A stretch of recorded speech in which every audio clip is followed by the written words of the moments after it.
नमस्कार, आप देख रहे हैं यूके भारत और मैं आपके साथ सुनील पटेल। जी हाँ, जिस तरह से आप सभी को मालूम है कि आजकल जो भर्ती घोटाले हैं वो निकल कर सामने आ रहे हैं और लगातार युवा भी उनके लिए आवाज़ उठा रहे हैं। तो वहीं आज हमारे साथ मौजूद है कुछ युवा साथी जिन्होंने एग्ज़ाम दिए भी हैं और लगातार तैयारी भी कर रहे हैं।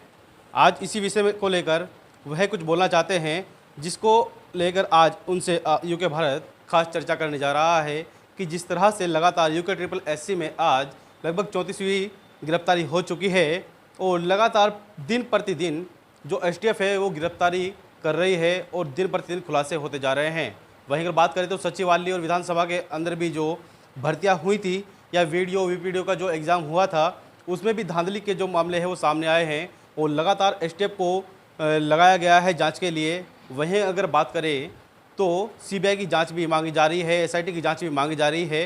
तो उसको लेकर युवाओं का क्या रुझान है, युवा क्या बोलते हैं, उनसे आज बात करेंगे। सबसे पहले बात कर लेते हैं अभिषेक से। अभिषेक, जिस तरह से आप आज अपनी एक पीड़ा जाहिर करना चाहते हैं लोगों के सामने, तो इन जो भर्तियों में जो घोटाले के सामने आ रहे हैं या जो भर्ती घोटाला जिस तरह कह रहे हैं कि मंत्रियों के भी घोटाले इसमें सामने निकल कर आ रहे हैं, तो जिस तरह से और अन्य जगह से भी जो सीबीआई की जांच या एसआईटी की जांच सामने निकल कर आ रही है कि ये कराई जाए, तो आप क्या कहना चाहेंगे इस विषय में? देखिए, जब हमारा उत्तराखंड बना था तो हमारे 42 क्रांतिकारियों ने इसमें अपनी शहादत दी थी और जब ज़्यादातर हमारा यह उत्तराखंड बना था और आज हमारे उत्तराखंड में देखो क्या हो रहा है। मतलब जी देखो कि इतनी भर्तियाँ, कोई भी विभाग ऐसा नहीं है कि जिसमें भर्तियों में गड़बड़ी ना हुई हो। 2016 से लेके जब से आयोग बना है, 14 से लेकर और अब तक जितनी भर्तियाँ हुई है सब में एकदम भ्रष्टाचार है। जिस तरह से देखा जाए तो संतोष बडोनी जो यूके ट्रिपल एससी के बनाए गए थे उनको पहले उनको पद से हटाया गया, अब उनको जो है निलंबित कर दिया गया। अब उनके लिए भी अगर बात करें तो खानपुर विधानसभा में जो पत्रकार हैं वो यहाँ पर विधायक बने हैं, उन्होंने मांग उठाई है कि जब उनको निलंबित करा दिया, अब उनको सस्पेंड करा दिया, अब उनको जेल भेजने की मांग उन्होंने उठा दी। तो युवा क्या कहेगा इस विषय में? देखिए, इसमें जो संतोष बडोनी जी है उनकी लापरवाही सामने आ रही है आयोग की। इसमें जो भी लापरवाही है आयोग की है, इससे और जो भी हो रहा है इसके लिए आयोग जिम्मेदार है। तो वहीं दूसरे युवा साथी हमारे साथ मौजूद है जो कि लगातार लगभग 4 एग्जाम दे चुके हैं और उन्होंने क्वालिफाई भी की है एग्जाम को लेकर, अजय पटेल। उनसे ही बात कर लेते हैं। सबसे पहले यूके भारत में स्वागत है। जी सर। यूके भारत में सबसे पहले आपका स्वागत है। धन्यवाद सर। अजय, जिस तरह से देखा जाए जो भर्ती घोटाले सामने निकल कर आ रहे हैं, आप लोगों ने एक दिन आवाज़ भी उठाई थी रुड़की में इस चीज़ को लेकर के, क्या कहना चाहेंगे इस विषय में? सर, जैसे कि पूरा उत्तराखंड जानता ही है, परिचित है कि नौकरियों को लेकर कितना भ्रष्टाचार उत्तराखंड में फैला हुआ है। जैसे कि आप बोल रहे हैं वीडियो में इतना बड़ा धांधला पाया गया है। एसटीएफ दिन पर दिन हर दिन एक नई गिरफ्तारी हो रही है और फिर भी आयोग ऐसा कोई संवाद नहीं जारी कर रहा है जिससे कि बच्चों को संतुष्टि मिल पाए कि एग्ज़ाम पुनः होगा। और हम यह कहना चाहते हैं कि जैसा कि इतना बड़े स्तर पर धांधला उत्तराखंड में हो रहा है, क्या ये जो नई जनरेशन पढ़ रही है उनका भविष्य तय कर पाएगा इतना भ्रष्टाचार? इसको लोग से जो गरीब तबका पढ़ के आ रहा है वो इसे आशा में है कि कल मेरी पढ़ाई करके नौकरी लगेगी, लेकिन इतना जो भ्रष्टाचार फैला हुआ है उत्तराखंड पे, इसको देखते हुए या मद्देनजर रखते हुए तो लगता नहीं कि कोई मेहनती छात्र अपनी योग्यता के अनुसार कोई पद पाए पर जॉब कर बैठेंगे, क्योंकि 15 लाख हर किसी की तो वो नहीं होती कि 15 लाख उठाए और दे दिए। आयोग ने कहना मतलब ये कि जो पढ़ लिख रहा है युवा, जो तैयारी कर रहा है लगातार बहुत अच्छी तैयारी में है, उनकी नौकरियां लगकर जिन पर पैसा है उनका क्या चयन हो जा रहा है? जी सर, मैं आपके चैनल के माध्यम से बताना चाहूँगा कि जैसे कि हमारे पीएम नरेंद्र मोदी जी ने कहा था अभी लाल किले में अपने भाषण में कि परिवारवाद, भाई भतीजावाद नहीं चलेगा। उत्तराखंड में आकर देखिए क्या स्थिति है। एक नेता है जो अपने साले की वाइफ को, भाई को और पूर्व जो विधानसभा स्पीकर रह चुके हैं उन्होंने अपनी बेटा और बेटियां विधानसभा में लेवल 10 या ग्रुप सी की ग्रुप बी में पदों पर बिठाया हुआ है। इससे क्या साफ जाहिर नहीं होता कि भाई भतीजावाद कितना फैला हुआ है, परिवार किस स्तर का है यहाँ पे। एक अभी आपने कल न्यूज में हमने देखा था कि सहकारिता विभाग में भंडारण विभाग के अंतर्गत एक अधिकारी ने उनका कुछ सैनी करके नाम सामने आया है न्यूज़पेपर के माध्यम से और न्यूज़ चैनलों के माध्यम से। उन्होंने एक रात में 39 पदों पर अपने सगे संबंधियों को नौकरी दे दी थी। आप इस आधार पर तय कर सकते हैं कि भ्रष्टाचार का लेवल क्या है, भाई भतीजावाद कैसे फैला हुआ है। वीडियो में हर रोज़ इतनी, आप देखिए कि 34 गिरफ्तारी आज हो चुकी है। क्या एक जो दलाल बीच में से ब्रोकर कह देंगे, हम कहना तो सही रहेगा कि एक ने एक को ही कराया होगा, कम से कम एक ने 40 से 50 तो कराए होंगे ना। वैकेंसी 916 हैं। अब बच्चे जो सेलेक्ट हुए हम उनका भी आदर करते हैं, जो पढ़ के गए हैं।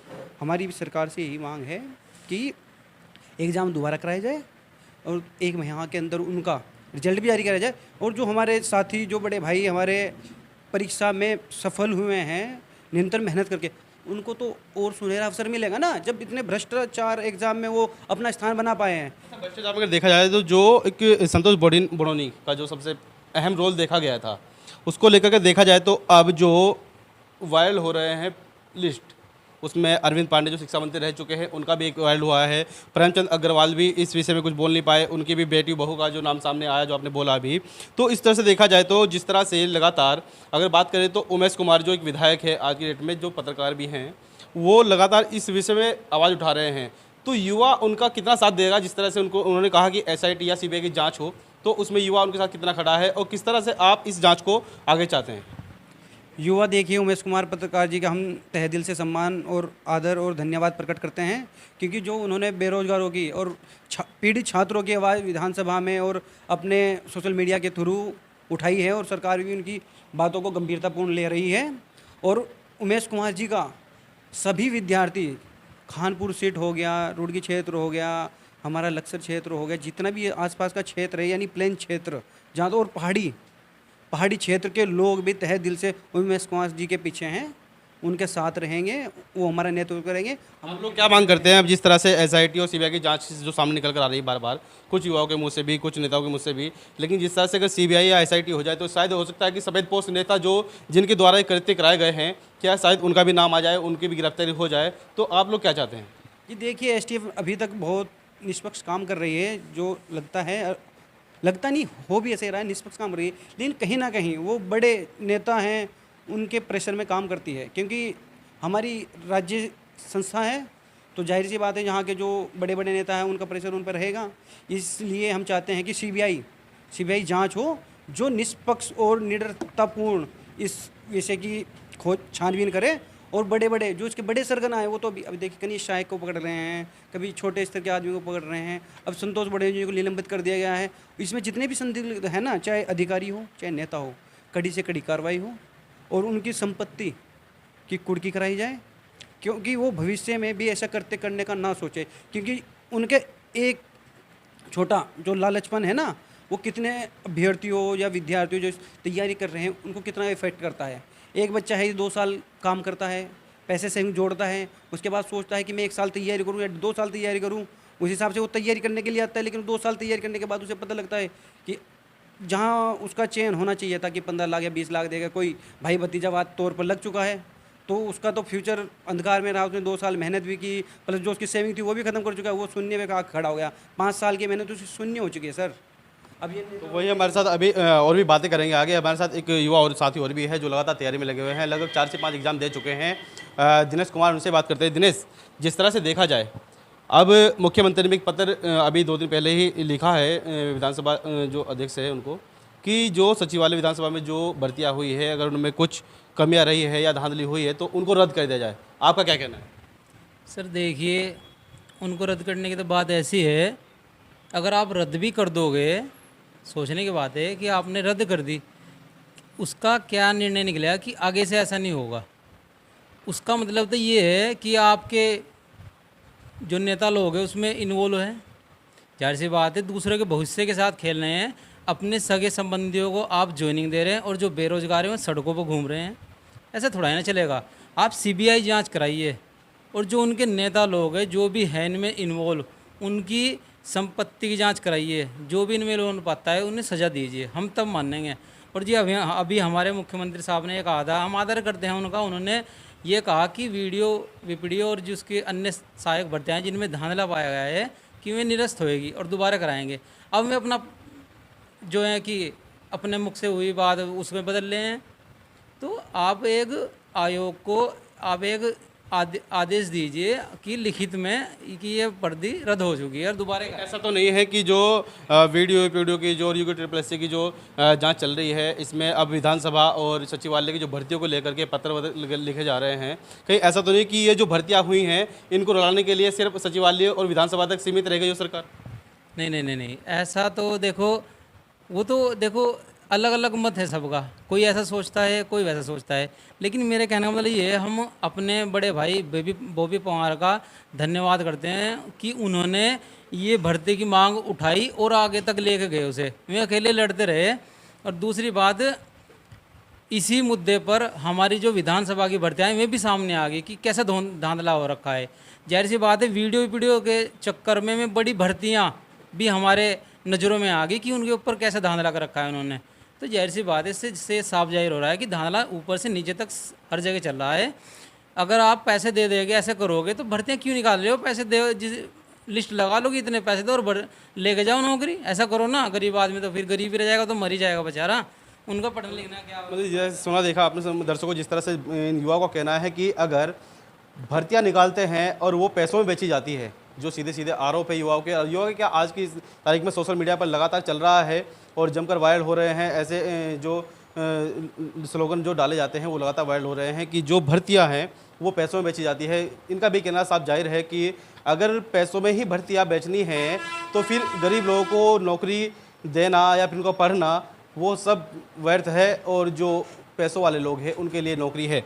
तो जिस तरह से बात करें अभिषेक, जो भर्तियां फिलहाल लगातार जो खुलासे होते आ रहे हैं, और अगर बात करें 2015 के अंदर जो दरोगा की भर्ती हुई थी उसमें भी आप लोग कुछ कहना चाहेंगे? देखिए, वो भर्ती भी उसमें भी धांधली हुई है, और जो 2016 में भर्ती हुई थी उसकी दो बार जांच हुई। दो बार जांच होने के बाद भी उसमें पाया जाए कि इसमें धांधली हुई है, फिर भी कोई कार्रवाई नहीं हुई। तो कार्रवाई क्यों नहीं हुई?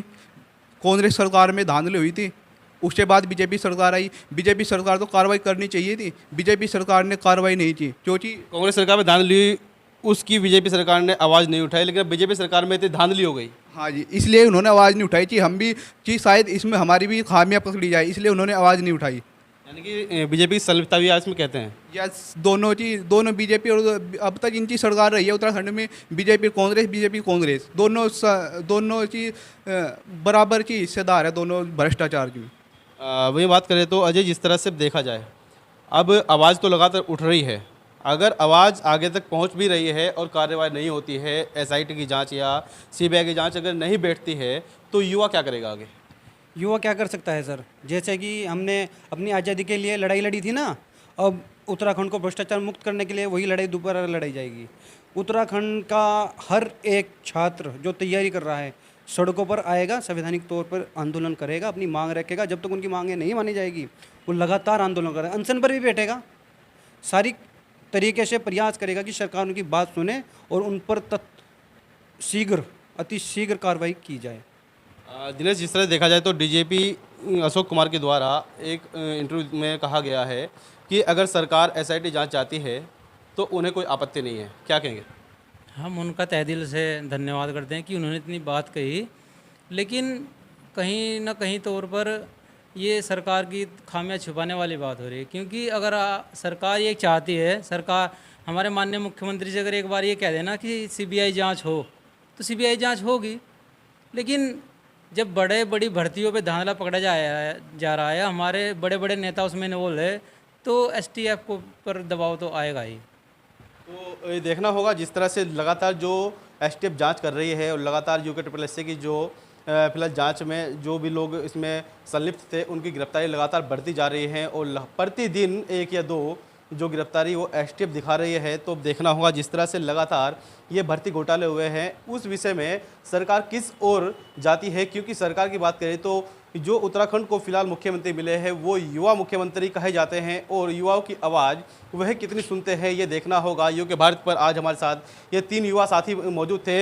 अब देखना होगा कि युवाओं की कितनी बातें युवा मुख्यमंत्री पुष्कर सिंह धामी मानते हैं और कितने उनको आगे लेकर जाते हैं, और जो आगे भर्तियाँ होनी हैं उन भर्तियों में किस तरह से साफ सुथरी भर्ती हो पाएगी, ये आने वाला समय बताएगा। लेकिन देखना होगा जिस तरह से युवा अब बोल रहे हैं कि अगर एसआईटी की जांच नहीं होती या सीबीआई की जांच नहीं होती तो युवा सड़कों पर भी आएगा, अनशन पर भी बैठेगा। देखना होगा कि मुख्यमंत्री किस तरह से इस ओर ध्यान देते हैं और जो भर्ती घोटाले हुए हैं उन पर किस तरह से रोक लगा पाते हैं। नमस्कार।